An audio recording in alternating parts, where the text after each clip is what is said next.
Okay, I'm now introducing to you my friend, my prayer partner, our doctor, Dr. Nerissa Estolano.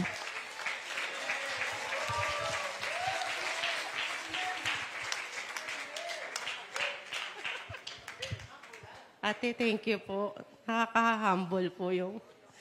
Salamat po. Thank you, Lord, sa araw na ito. Thank you, Lord, ginising mo kami. Thank you, Lord, healthy kami. And yun po, ako po si Nerissa Tupas Estolano. Also known as, si Pastor yung nagsasabi, nung nahihiya ako. Also known as Doc Ne. So kung naririnig niyo po, minsan nagkukwento si Pastor. Si Doc Ne, ako po yun. Pero pag pinapakilala ko po yung sarili ko sa iba, ako po si Risa, parang nagugulat sila, parang hindi naman yun yung narinig ko. So, anyway, nahihiya kasi ako magsabi na doktor ako. So, yun po, I'm a pediatrician and I practice at St. Luke's Medical Center, Quezon City.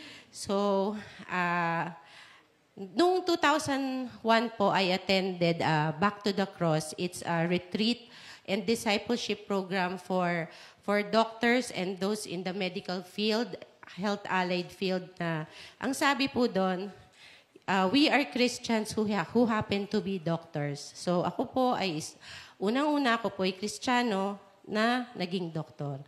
So, ayun po. Nagpapasalamat po kay Lord sa mga opportunities na binigay niya sa akin kasi bilang doktor po, marami po akong opportunity na may makausap. Hindi po ako ganon. Mahiyain po kasi ako. Kung akala ng iba ko, hindi ako mahiyain, nagkakamali po kayo. Mahiyain po ako. Ayoko kung nagsasalita. Lalo na ako nung hindi pa ako born again. Pero nung na-born again ako, siguro si Jesus, mahilig siyang mangkausap ng tao. Kasi, di ba kung gusto mo maging Christ-like, parang ganon. So parang ako ngayon, I try to make a conversation. Kumusta na ho kayo? Meron ho ba kayong gusto ipag-pray? Minsan ganun, diretsahan. So, sa mga patients ko po, ito pong sure ka na ba? So, nakita ko na po yung mga ibang versions nito, yung Nokia, yung iPhone yung lumang version ng iPhone. So, dito lang po ako nagkaroon ng iPhone. So, I praise God. Kasi, alam niyo po, nung ako po yung na-born again, komportable na po ako maging born again. Hindi ko naisip, mag-share ba ako? When I joined CSB, nagtuturo po sina Pastor Hiram, Pastor June. Ang ginamit ko noon yung evangelism explosion. Yung dire-diretso ko yung tao na kung mawala ka ngayon, mamatay ka, alam mo ba kung saan ka pupunta? Ganon. So, habang kausap ko yung residente, ine-examine ko yung baby kasi ito, pinanganak siya. Paano kung, ikaw, di ba, nanganak ka, paano kung mamaya pag-uwi mo? So, parang naiyak na siya. So, sabi ko, may kaligtasan kay Lord. So, yun po, wala pa kasing ganito noon. So, nung nagkaroon na ng sure ka na ba? So, humingi po, di ba, namimigay sina pastor. So, ginawa ko po siyang bookmark.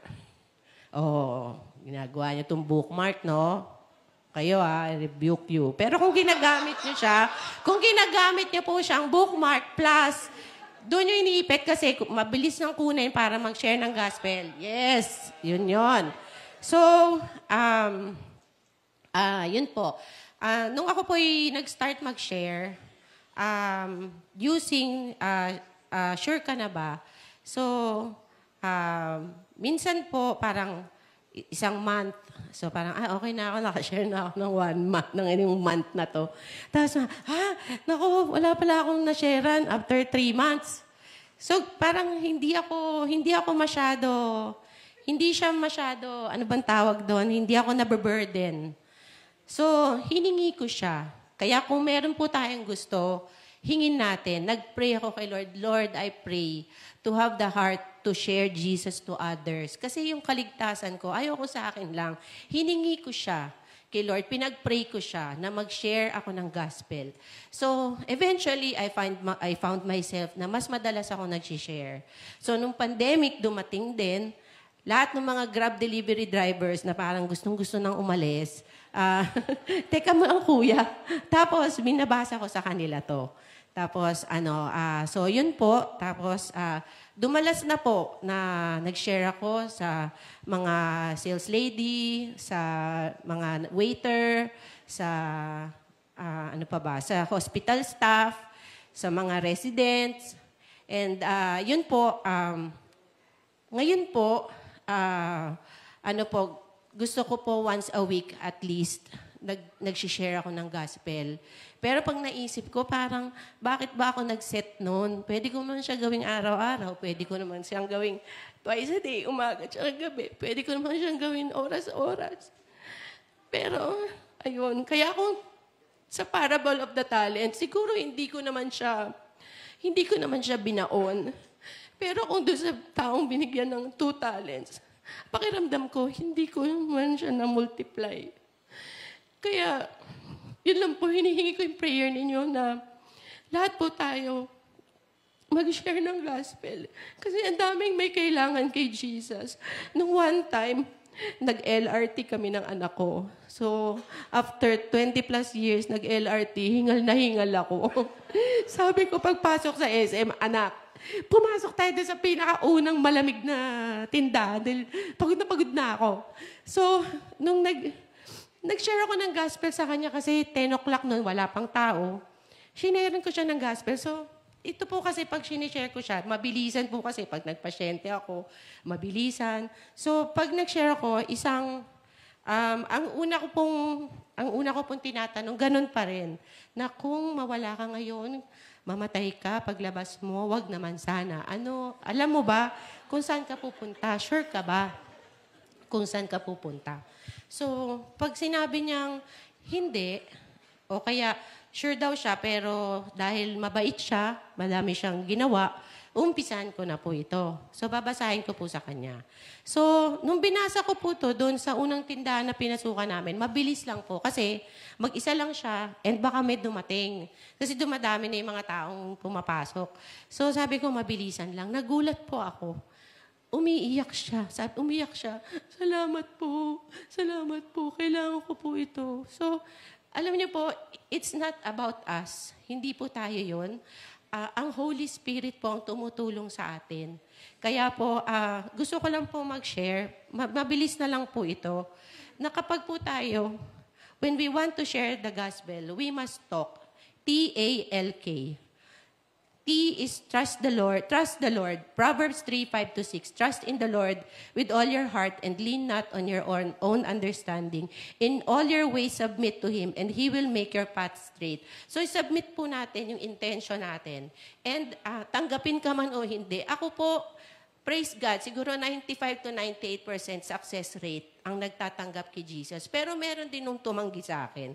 Merong, kunwari, hindi ako nadinig. Diba, alam niyo yung, gusto niyo i-try, gano'n. Tapos, hindi, gano'n. So, meron namang iba, kasi Doc, iba yung religion ko eh. So, yun. So, natanggihan na po ako. Pero pag i-trust niyo si Lord, and A, diba, T-A-L-K, A, announce the good news. So, sa Mark 16:15, and He said to them, go into all the world and preach the gospel to all creation. So kung ang mga ka-office mate mo, kaklase mo, creation sila, katulad mo. So at kung hindi pa nila kilala si Jesus in an intimate way, they need to hear the good news. And L, love like Jesus. So T-A-L na tayo, isa na lang natitira.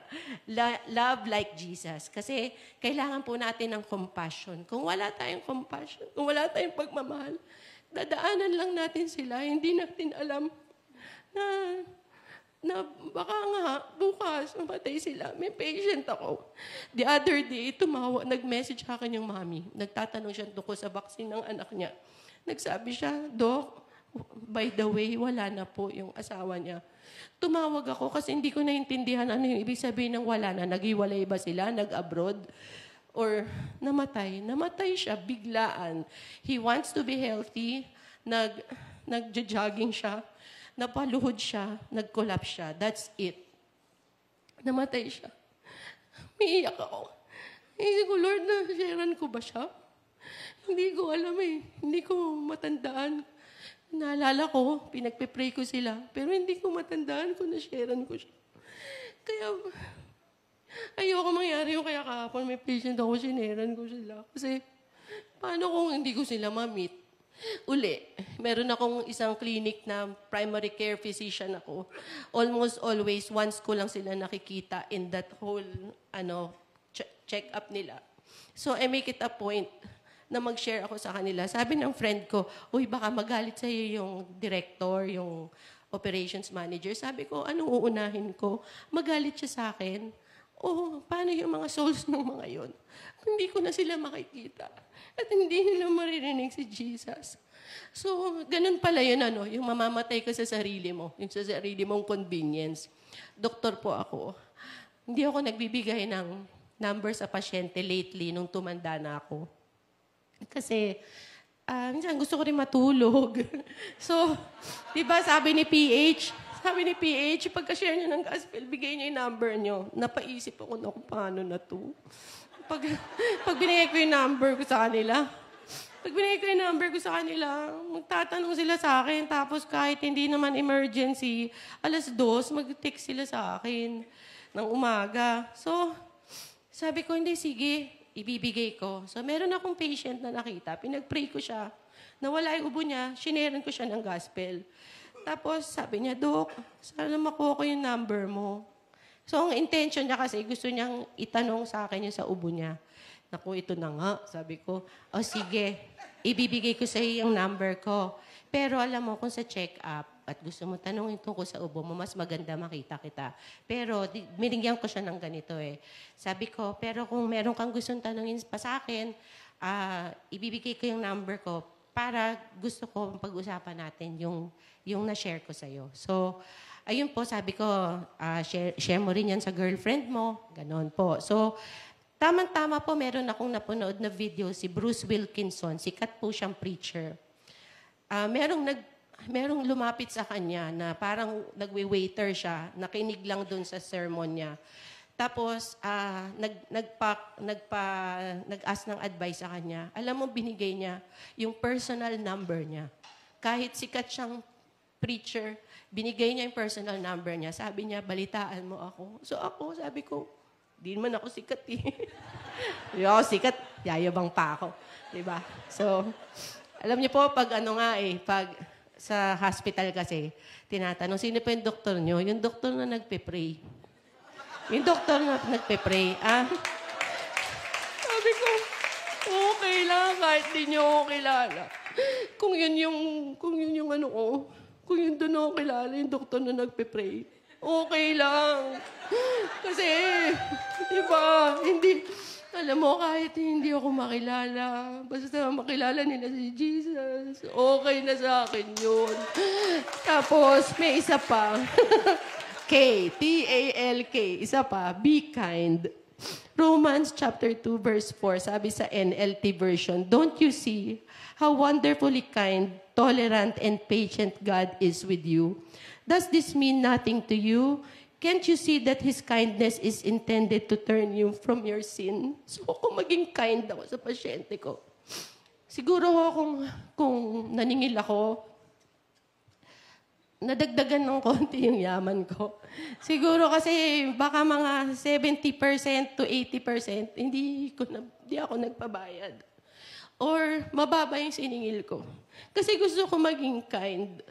Kung magamit ko yung kindness ko sa tao, mag-extend ako ng konting minuto para ipag-pray siya, ma-share siya ng gospel. Mas masaya ako dun. Kaysa kumita ako ng pera. Pero, napang-shopee ko lang siya, tapos sandali lang siya. Sandali lang yung, di ba? Sandali lang yung saya. Di ba bumili ka ng moisturizer, tapos hindi pala siya effective. Hindi, para na sa akin pa pera ko, di ba? Kaya, yun po, mas gusto ko na lang. Ganun pala yung mamatay ka sa sarili mo. To die is gain. To live is Christ. To die is gain. Mamatay ka para sa sarili mo. Mamatay ka sa sarili mong gusto. Pero nakilala nila si Jesus dahil sa'yo. Mas gusto ko po yun. So, salamat po din sa mga marami pong magpipray sa akin. Unang-una yung pamilya ko po.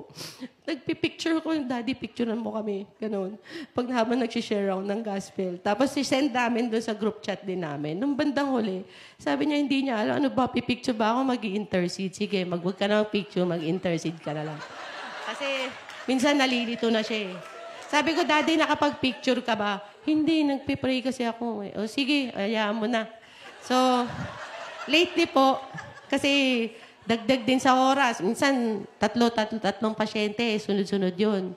Sisharean ko sila. So, hindi na rin ako nagpipicture kasi susunod na yung pasyente. Actually, napaisip ako doon, ako, paano nga pag magalit? Pero, na-realize ko, doon sa clinic na yun, 2 years na ako. 2 years ko na siyang ginagawa. Walang nagalit. Siguro kung may nagalit, yung demonyo. Pero, di ba, we have Christ with us. If God is for us, who can be against us? So, yun, patuloy lang po natin. Alam niyo po, ang testimony ko after natin dun sa prayer, so, ano po yun, sure ka na ba, triplets? Kinabukasan po, may Bible study kami. Nag-invite ako, siguro mga 30 tao. 6 po yung umattend. 6 silang umattend. Praise God. Kaya, dadami po tayo. Basta intentional po tayo. So, when we want to share Jesus to others, we must always be reminded to talk. Trust in the Lord, announce the good news, love like Jesus, and be kind. Thank you po. Sige, ngayon po, tinatawagan na natin ng ating speaker. Walang iba kundi ang ating mahal na pastor. PH. Salamat, Joy. Amen. Wow. Sa totoo ngayon, nag-iisip ako kung magsisermon pa ako eh. No, seriously, I think we heard the word. At napakaganda. I was jotting down notes, no? Nakuha ko yung talk na yon. Trust in the Lord, announce the good news, love like Jesus, and then be kind. Kindness, be kind. Paano mong dadagdagan yon? Ang totoo, ayoko mabanlawan eh. I want that testimony and I want even that simple acronym to just sink in. Of course, I have a totally different message, but I believe that that's a now word for us. Kanina pong umaga sa 9 a.m., I had Ate Dina share her own testimony at yung kanya naman, it has to do with praying for the sick at nakakatuwa, yung nabanggit nga kanina ni Joy. Si Ate Dina kasamang ilang mga kababaihan, they got to pray for isang babae na bingi. Not only that, bingi siya, so she's not hearing much or she's not hearing anything, pero kung meron siyang naririnig, it was the constant ringing in the ear. So ang pangit, wala ka na nga naririnig, may naririnig ka naman na maingay. At hindi siya nakakatulog dahil doon. I think it's called tinnitus, yung parang tuloy-tuloy lang ang ingay ng tenga. And this is a dear friend of hers from childhood. Sabi niya, 4 years old pa lang, magkasama na sila. And it's been bothering her friend for so many years. And she used to be a choir directress. Siyempre, tanggal na rin yun dahil wala na siyang naririnig and she cannot be effective doon sa kanyang pagdidirect ng choir. Pinag-pray nila kahapon at yung kanyang kaibigan na ito, una nawala yung constant ringing of the ear. Hallelujah yon. Praise God. Pangalawa, nakarinig. So, hallelujah rin yon, no? Sige, palakpakan natin si Lord doon. Pagkatapos, yung kaibigan niya na ito ay mayroon namang anak na bipolar. And she's been having a hard time. The whole family has been having a hard time kung papaanong mag-deal itong anak na ito. And they got to pray for her also, yung anak na bipolar. And yesterday, she was delivered from the bipolar condition. Hallelujah. Hindi ito kayang gawin ng sinuman ang ating Panginoon lang ang nakakagawa nito. And then the third one that they got to pray for, itong hindi alam ni Ate Dina, meron, yung kasama pala niya sa bahay was not telling her na bulag pala yung isang mata. So, all along, she's there, she gets to work doon sa mga trabahong bahay, gawaing bahay. Pero yung right eye pala, hindi niya sinasabi, bulag pala yon. So, it's just the left eye functioning. Sabi niya, bakit hindi mo sinasabi? Kasi raw, baka matanggal siya sa trabaho pag nalamang bulag pala yung isa. And they prayed for her, and the right eye vision was restored. Hallelujah. Amen. Alright. Pagtatahiin ko ito, yung testimony ni Ate Dina earlier of moving in healing, and I would also say deliverance, and then the testimony of Dr. Nerissa Ann Tupaz Estolano, MD, pediatrician. Kung kayo nanonood ng HIYO, bukang bibig ko po yan. No? Hindi nyo na itatanong, si Doc Nepo, ang kasalukuyan ko rin na doktor. Hanggang ngayon, pediatrician pa rin ang pinupuntahan ko kasi I'm forever young. Pagka pinagsama natin yung dalawang testimonies na ito, the testimony of Ate Dina, of her, along with the women, moving in healing, believing God for deliverance, and then the testimony of Doc Risa, of her, using her profession. I love what she said earlier. She is a Christian first, and then a doctor. She is a Christian who happens to be a doctor. Tayo may kanya-kanya tayo. You're a Christian who happens to be. Bahala na kayo mag-fill in the blanks. Si Ate Dulce, probably one of these Sundays we get to hear her testimony as well. She's a Christian first, or she's a Christian who happens to be a professional singer. You're a Christian who happens to be. Hindi ito yung, sandali, papaano ito? Compatible ba yung aking profession sa aking pagiging Kristiyano? It's not even an issue of compatibility. We are Christians. And we cannot deny Jesus wherever God has placed us. Kaya ako blessed na blessed. Halimbawa lang, when it comes to lawyers, ewan ko, noon po, nung bata-bata pa ako, meron ako napanood na pelikula, Liar, Liar. Ewan ko kung sino rito alam yan, Liar, Liar? Si Jim Carrey. Tapos tinanong yung anak nito, si Jim Carrey, nung teacher, so what's your dad's occupation? Oh, my dad is a liar. Sabi ng teacher, oh, you must mean lawyer, honey. No, he's a liar. He lies every day.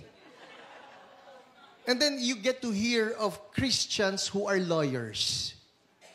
And in my heart, I'm just blessed to know how even these Christian lawyers get to shine in a field wherein many people just assume, ay, lawyer yan, gagawa yan ng lahat na paraan para mailusot yung kliyente niya. But then again, if you're a Christian, you shine. Sino rito Kristiyano? Taas ang kamay. Sabihin mo yung katabi mo, you shine. Maski wala yung lotion sa mukha, okay? Ano yung tawag mo doon? Moisturizer. Sorry ha. Hindi ko alam yun eh.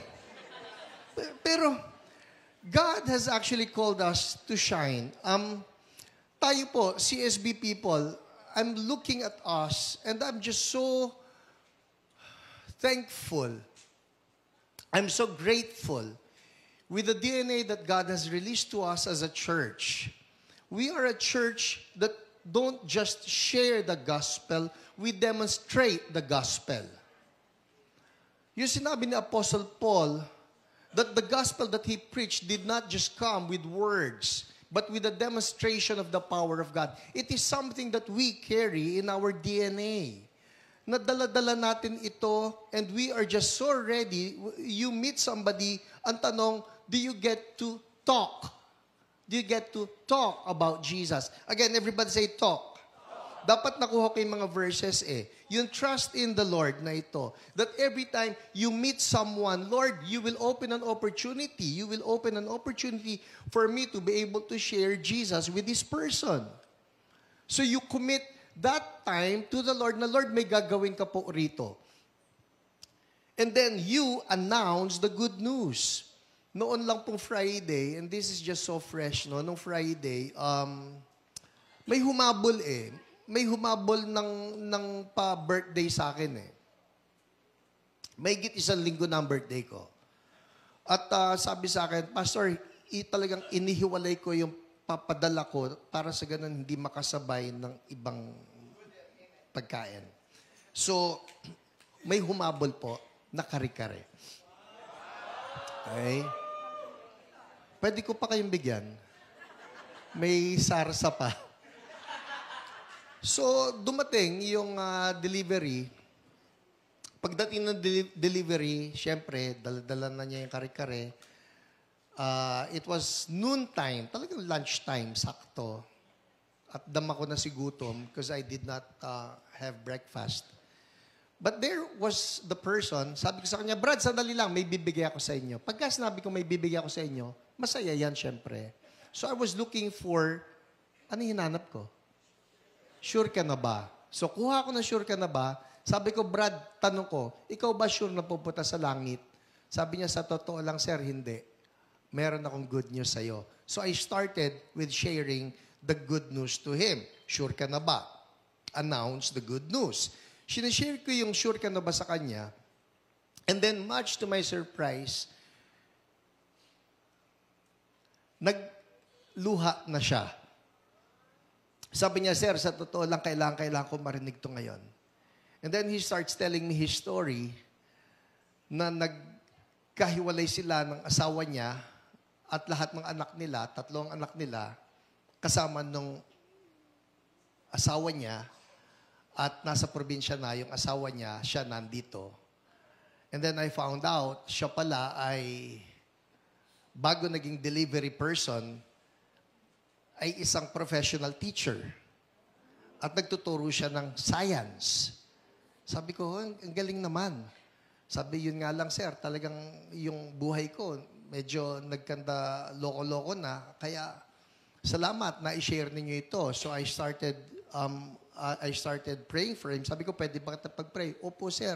So prayed for him, and then he left. Sabi, sir, maraming salamat po talaga dito. At naniniwala po ako may gagawin si Lord dahil nag-pray po tayo. So he left. At a casual glance, you would think na delivery boy lang ito, pwede namang umalis na lang siya, natapos naman, total, nakuha ko na yung kari-kari ko eh. But what we don't know is behind every person that we get to meet is a story.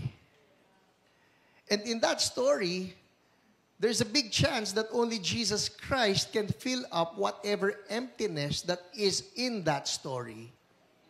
Hindi nila malalaman yon kung wala nagsasalita. And so we need to talk. Announce the good news. Matapos nun, fast forward, di umalis na siya, I think an hour after, ding-dong, at dumating yung pinakamatagal kong hinihintay, yung gagawa ng telepono namin. Tagal hinintay. Hindi ko sasabihin ano yung telepono namin. Pero sa wakas dumating. Nung dumating siya, ang bilis-bilis lang, unit lang naman eh. Tinanggal yung unit, kinabit yung unit, yun na bago, palis na. Of course, it's very easy for me to just dismiss him. Okay na, tapos na. Salamat, Brad. Thank you na ikabit na yan. At makakakain na ako ng aking kare-kare. Kasi hindi ko pa rin nabubuksan eh. Alright? Eto na. Naikabit na niya. Thank you, Brad. Uy, sadali. May bibigay ako sa'yo. So, nandun siya sa gate. Ano yung bibigay ko sa kanya?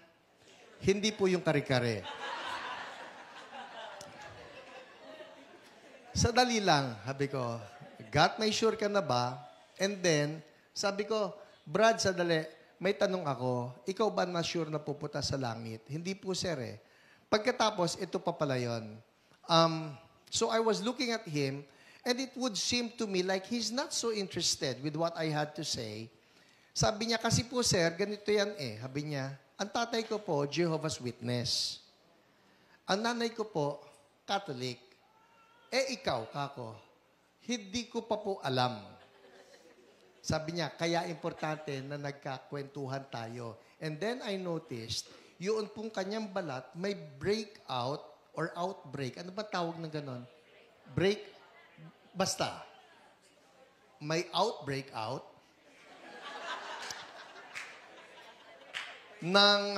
sabi ko, Brad, ano yung nasa balat mo? Sabi ko, psoriasis ba yan? Opo, sir. Sabi ko, pwede kita pag-pray? Doon siya, parang, anong isasagot ko ron? Pwede kita pag-pray? Ito ang sagot niya, ano naman yan, sir, hindi naman nangangati ngayon. Pero sabi ko, pwede kita pag-pray at alam mo, ang dami na namin pinag-pray na pinagaling ni Jesus. Sabi ko, pwede kita pag-pray ngayon kung okay lang sa'yo. Sige po, sir. Pinatuan ko siya ng kamay dito sa leeg dahil nandun yung marami at of course, it was in some other places sa katawan niya. Sabi ko, sa pangalan ni Jesus, I rebuke the psoriasis. In the name of Jesus, binayaran ka na. And I speak to his skin right now that you be healed. From the head down to the feet, I speak wholeness for you in Jesus' name. Amen. Sabi ko, Brad, may nararamdaman ka? Sabi niya, Sir, ang init po. Sabi ko, oo nga, nakikita ko. Punong-puno ng pawis yung noo niya. Bigla na lang naglabasan yung pawis. Kumusta ngayon? Sabi niya, mainit po yung buong katawan ko eh. Sabi ko, si Jesus yan, kumikilos ngayon sa katawan mo. We're believing for your healing. Amen. Palakpakan natin si Lord. So, how did it end? In-explain ko yung sure ka na ba and then led him to page 4. Page 4 is the prayer ng pagtanggap kay Jesus. Sabi ko, ang importante itong prayer na ito, pwede mong balik-balikan yan. Ang importante si Jesus sa buhay natin. Hindi natin pinag-uusapan dito ang religion. Ang pinag-uusapan natin ay si Jesus nasa puso mo dahil sa Kanya magkakaroon tayo ng certainty, magiging sure tayo sa ating kaligtasan. Now, I share that with you. We want to talk about Jesus. Again, tell the person next to you, we need to talk. What's letter T? Trust in the Lord. Lord, hindi ko alam eh. Mahiyain ako eh. Nabakas nyo ba yung pagiging mahiyain ni Doc Ne? Nabakas nyo? Nakita nyo? Hindi ako naniniwala eh. Pero that is how it is with us when we start sharing Jesus. Wala pong maniwala sa akin dito. Ang akala nila, nagsisinungaling ako. Pero I would say the same. Mahiyain po ako.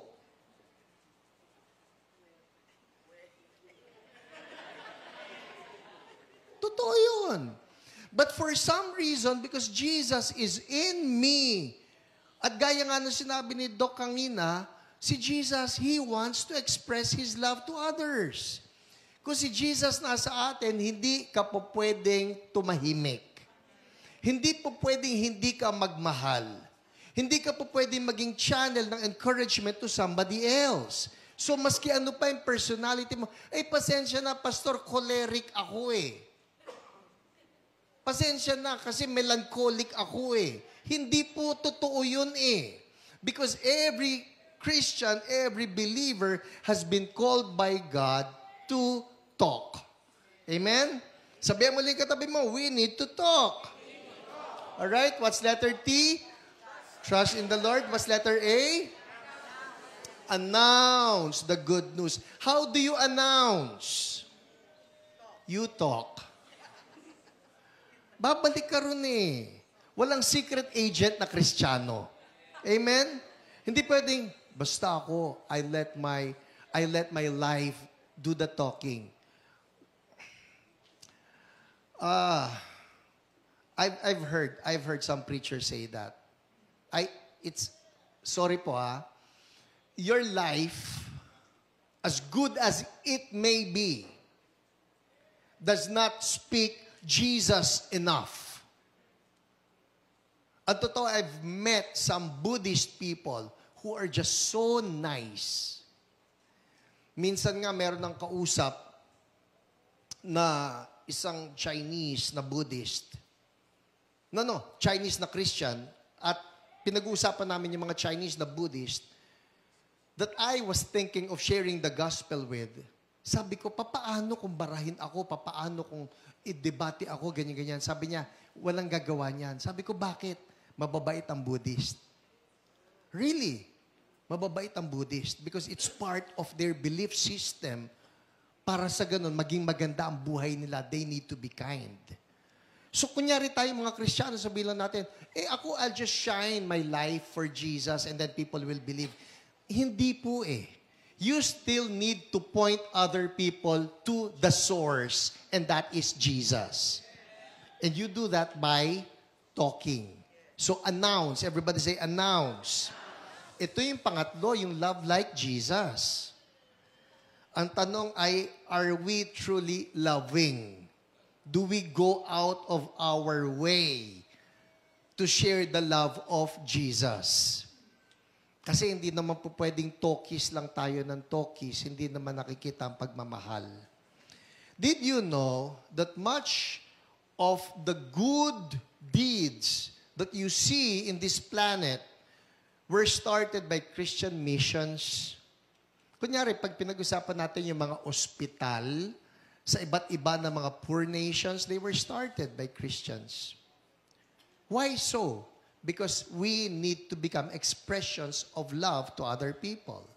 Yung mga leprosarium, saan nagsimula yan? Christian missions. Because we need to love like Jesus. Tanong, are we extending this love to others? Naging expression ba tayo ng love sa ibang mga tao? And finally, of course, is the letter K, which is be kind. Mabait ba tayo? Alright, having said that, ang gagawin natin, ganito,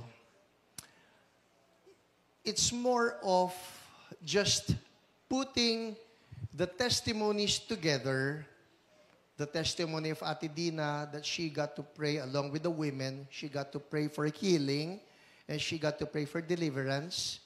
Then the testimony of Dacrisa of how she is using her profession as the open door for her to be able to share Jesus with others. Let's reflect on this. Paano natin i-apply ito ngayon sa atin? For all you know, God has been opening doors for each one of us. Hindi lang natin napapansin. Meron po akong kausap Sabi niya, paano ko makakapag-share? Nasa loob lang ako ng bahay.